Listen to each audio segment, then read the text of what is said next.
जय जगन्नाथ राधे श्रीकृष्ण। सकाळु उठु उठु केउ जिनिष देखिले घर को अति शीघ्र दरिद्रता मारी आसी थाए।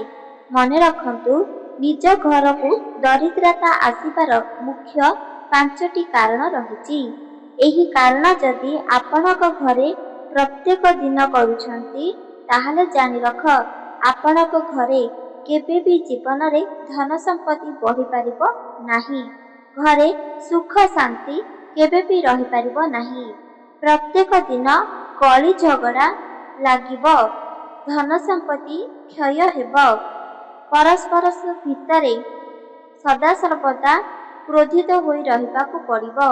सेथिपाई कुहा जाउची वास्तु शास्त्र अनुष्ठान रे घरे जदि एही उठु उठु प्रत्येक महिला माने एही 5टी भूल करूछंती ताहाले तांकू अति शीघ्र एही सबु दंड भोगिबाकू पड़िबो। खाली तांकू नुह बरम तांको परिवार को मध्य भोगिबाकू पड़िबो। सेथिपाई शास्त्र कहे जे कोनोसी नारी माने रहिछंती सेमानकू एही 5टी कारण जानी सबुदिन पाई त्याग करिबाकू पड़िथाए। आपण माने शास्त्र जानतु सेही 5टी कारण कौन जहा जदि नारी माने प्रत्येक दिन करूछंती तांको घर को दरिद्रता सदा सर्वदा लागिबो, घरे अभाव मध्य देखा देबो, कली झगड़ा मध्य बढ़िबाकू लागिबो। जानि रखंतु सर्वप्रथमे सबुठारु प्रथमे हेउची 5टा कारणरू सर्वप्रथमे कारण प्रत्येक नारी माने उठिबा मात्रे सर्वप्रथमे आईना रे निजर मुह को देखंती। यह एक सबुठार भूल अटे। शास्त्र कहे जेतेबेले कोनोसी नारी सर्वप्रथमे उठुची निजर मुख केबे भी देखिबा उचित नुह। एहार कारण हेउची वास्तु शास्त्र अनुसार सकाळु उठिबा मात्रे आम मुहर सौंदर्य कमल होइथाए। द्वितीयतः उठिबा मात्रे सेही मुख केबे भी बेसी आनंद चमकवा देखा दे न थाए। सेथिपाई सर्वप्रथमे उठुठु निजर मुह आईना रे केबे भी देखिबा भूल करंतु नाही। आपण माने जदि आईना को निजर शयन कक्ष रे रखुछंती बा बेडरूम रे रखुछंती ताहाले आपणक घरे सदा सर्वदा कली झगड़ा देखा देबो। सेथिपाई रात्र रे जेतेबेले शयन करूछंती सेही आईना को संपूर्ण भावरे कपड़ा ने ढाकी दियो जहा द्वारा कि आईना खुला रही पारिबो नाही। एहार कारण हेउची वास्तु शास्त्र अनुसार जो घरे शयन कक्ष रे जदि आईना को रखंती सेही घरर लोक माने केबे भी शांति रे शयन करि पारिबे नाही। एही तथ्य आपण माने जानि रख। द्वितीय हेउची प्रत्येक नारी को माँ लक्ष्मीर स्वरूप बोली मान्यता रही। प्रत्येक नारी मानक सम्मान देवा द्वारा बिना पूजार मध्य भगवान आपणक परे संतुष्ट होइजिबे, जहा चाहिए ताहा प्राप्त करिदेबे। शास्त्र तो आगरु उल्लेखित रही गोटे नारी जदि चाहिबो तांको घर को स्वर्ग बनाई पारिबो, आउ जदि सेही नारी चाहिबो ताहाले नरक बनाई पारिबो। नारी को हस्ତରେ प्रत्येक तथ्य उल्लेखित रही। सेथिपाई नारी को सम्मान दियो, भल पाओ, देखिबो आपणक घरे मध्य बहुत सुख शांति रे बीतिबाकू लागिबो जहा आपणकू ज्ञात रही पारिबो नाही। एबे चलंतु जानिबा द्वितीय हेउची जे कोनोसी नारी जदि अछंती सकाळु उठु उठु सर्वप्रथमे निज पाद को देखि थांती।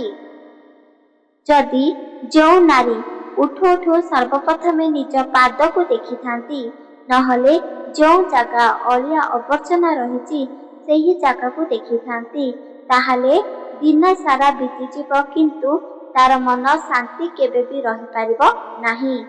सारा दिन ताकू अशांति रे जीवन बीतिबाकू पड़िबो। काहेकि एहार अर्थ हेउची शास्त्र कहे जो नारी वास्तु शास्त्र अनुसार जदि एपरी जिनिस निज घरे रखंती आउ प्रत्येक दिन देखंती ताहाले ତାଙ୍କ ଜୀବନରେ ଶାନ୍ତି ସୁଖ କେବେ ବି ରହିପାରିବ ନାହିଁ। ଯେଉଁ ପାଦକୁ ଆପଣ ସର୍ବପ୍ରଥମେ ଉଠୁ ଦେଖୁଛନ୍ତି କିମ୍ବା ଉଠିବା ମାତ୍ରେ ଯଦି ଚପଲକୁ ଦେଖୁଛନ୍ତି, ଓଲଟା ଚପଲକୁ, ତାହେଲେ ମଧ୍ୟ ଆପଣଙ୍କ ଘରେ କଳି ଝଗଡ଼ା ବାରମ୍ବାର ଦେଖାହେବ। ସେଥିପାଇଁ ଆପଣ ଯଦି ଦେଖୁଛନ୍ତି ଚପଲ ଓଲଟି ଯାଇଛି, ତାହେଲେ ସିଧା କରିଦିଅ। ଏହାଦ୍ୱାରା କୌଣସି ବିପଦ ମଧ୍ୟ ମାଡ଼ି ଆସିନଥାଏ। ଏବେ ଚାଲନ୍ତୁ ଜାଣିବା ତୃତୀୟ ହେଉଛି, ଏମିତି କିଛି ମହିଳାମାନେ ଅଛନ୍ତି ରାତିର ବାସନକୁ ଗ୍ୟାସକୁ ସଫାସୁତୁରା କରି ଶୟନ କରନ୍ତି। ଆଉ କିଛି ମହିଳା ଅଛନ୍ତି ସେମାନେ ରାତ୍ର ସମୟରେ ବାସନକୁ ନିଜ ଘରେ ରୋଷେଇ କରୁଥିବା ଗ୍ୟାସକୁ ମଧ୍ୟ ସଫାସୁତୁରା କରିନଥାନ୍ତି, ଠିକ୍ ଏପରି ରଖିଦିଅନ୍ତି। ଆଉ ସକାଳେ ଉଠିବା ମାତ୍ରେ ସେହି ବାସନକୁ ସଫା କରନ୍ତି, ଗ୍ୟାସ ସଫା କରନ୍ତି, ତାପରେ ଯେକୌଣସି ବ୍ୟଞ୍ଜନ ପ୍ରସ୍ତୁତ କରିଥାନ୍ତି। ଶାସ୍ତ୍ର କହେ, ଯେଉଁ ମହିଳାମାନେ ସକାଳୁ ଉଠିବା ମାତ୍ରେ ନିଜ ରାତିର ବାସନକୁସନ ମାଜିଥାନ୍ତି, ଗ୍ୟାସକୁ ସଫା କରିଥାନ୍ତି, ତାପରେ ବ୍ୟଞ୍ଜନ ପ୍ରସ୍ତୁତ କରିଥାନ୍ତି, ଏମିତିକା ନାରୀଙ୍କ ଜୀବନ ସଦାସର୍ବଦା ଦୁଃଖ କଷ୍ଟରେ ବିତିଥାଏ। ଦ୍ୱିତୀୟତଃ ଦିନ ବିତିଯିବ, କିନ୍ତୁ ଦିନ ମଧ୍ୟରେ ସେମିତିକା ନାରୀ କେବେ ବି ଶାନ୍ତିରେ ନିଶ୍ୱାସ ନେଇପାରିବ ନାହିଁ। ସେଥିପାଇଁ ଯଦି ମାସେ ଭିତରେ ଆପଣଙ୍କୁ କୌଣସି ଦିନ ଯଦି ସମୟ ମିଳୁନାହିଁ, ତାହେଲେ ଗୋଟିଏ ଦିନ ଆପଣ ନିଜର ବାସନକୁସନ ରଖିପାରିବେ। ପ୍ରାତଃ ସମୟରେ ଉଠିବା ମାତ୍ରେ ସଫାସୁତୁରା କରିଦେବେ। ଏହାଦ୍ୱାରା କୌଣସି ବି ଦୁଃଖ ଆସିନଥାଏ।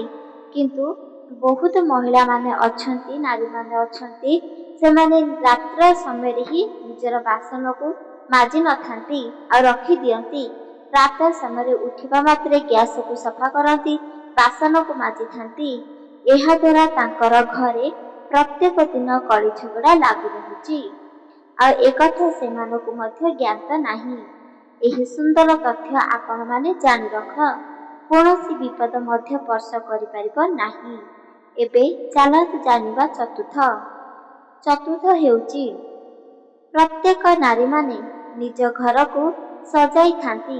ପୁରୁଷ ରହିଲେ ସେ ଘର ଅଲଗା ଦେଖାଯାଏ, ଆଉ ଯଦି ନାରୀ ରହିଛି ସେ ଘର ଅଲଗା ହୋଇଥାଏ। ଯେଉଁ ନାରୀମାନେ ପ୍ରତ୍ୟେକ ସମୟ ଉଠୁ ସର୍ବପ୍ରଥମେ ହିଂସ୍ର ଜନ୍ତୁମାନଙ୍କୁ ଦେଖିଥାନ୍ତି। ହିଂସ୍ର ଜନ୍ତୁର ଅର୍ଥ ହେଉଛି, ଯଦି କୌଣସି ବାଘ କ୍ରୋଧିତ ହୋଇ ଦେଖୁଛନ୍ତି ବା ଭଗବାନ ଶ୍ରୀକୃଷ୍ଣଙ୍କର କ୍ରୋଧିତ ହୋଇଥିବା ଫଟୋ ଯଦି ଆପଣଙ୍କ ପାଖରେ ରହିଛି, ନହେଲେ ଉଠିବା ମାତ୍ରେ ଯେମିତି ଜାଣିଥିବେ ପଶୁ ହେଉଛି କୁକୁର, ପ୍ରତ୍ୟେକ ଦିନ ସେମାନେ କଳି ଝଗଡ଼ା ଲାଗୁଛନ୍ତି।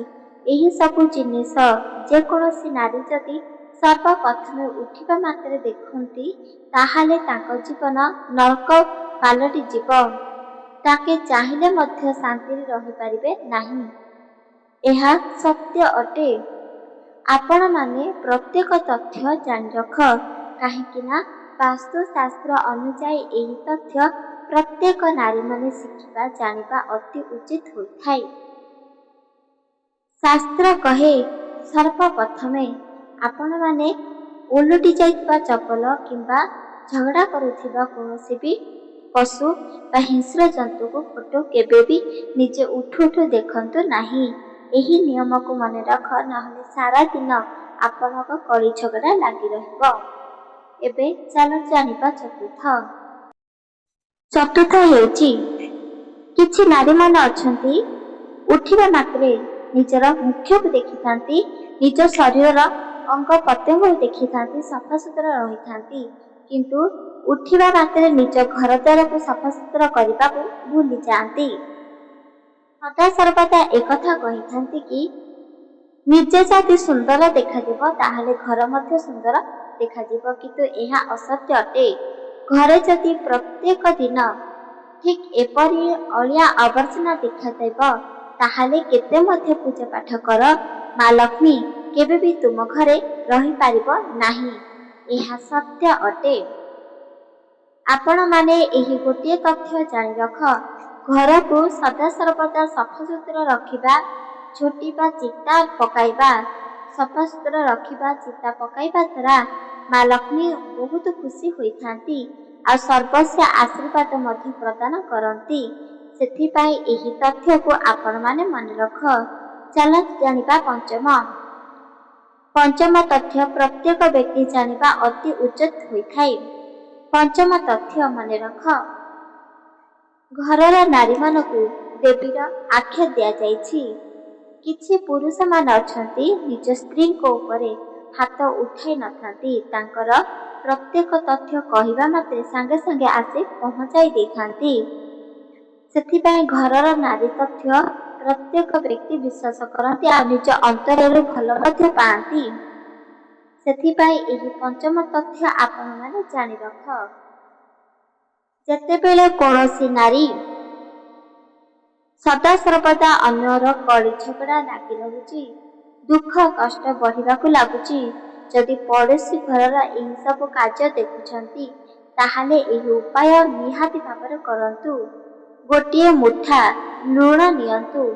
ଯେଉଁ ଲୁଣ ଆପଣ ବ୍ୟଞ୍ଜନ ପ୍ରସ୍ତୁତ ବେଳେ ପକାଉଛନ୍ତି, ସେହି ଲୁଣରେ ଗୋଟିଏ ଛୋଟିଆ ଶୁଖିଲା ଲଙ୍କା ରଖନ୍ତୁ।